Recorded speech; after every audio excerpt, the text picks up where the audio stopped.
Good news, light winds all weekend long. That was not the case earlier this evening, including up on our rooftop where our Ubah Ali is, and I assume it's a lot quieter up there right now, Ubah.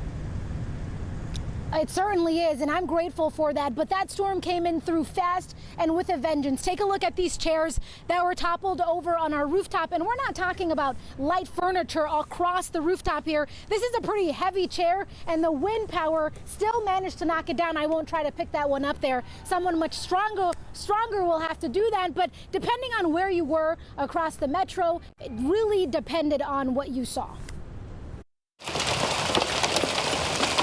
This summer storm didn't waste any time. First, it was the dark clouds moving in. Then came the hail. On 694, drivers in Fridley found themselves driving through sheets of ice, many slowing down to a crawl. In Maple Grove, the storm left behind the most dramatic scene. The aftermath looked like a December day. Quarter-sized hail pelted northeast Minneapolis. Further north in Wade Park, hailstones were smaller but still packed a punch. The storm didn't stick around for long, but in minutes it transformed roads, ruined flower beds, and left many wondering what just happened. Strong winds knocked down branches, toppled garbage bins, and power lines. At the peak of the storm, more than 30,000 Xcel Energy customers were without power. You gotta reset everything in your house. You blew your whole night sitting in the dark. So, I mean, it's a big inconvenience for a lot of people.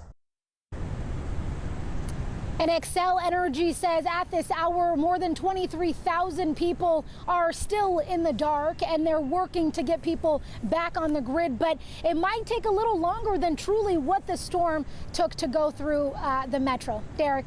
Yeah, some of them may be watching on their cell phones right now. Thanks, Ubah. Stay ahead of what's next weather-wise this summer by downloading the free CBS News app. You can stream updated forecasts and track live radar on the go.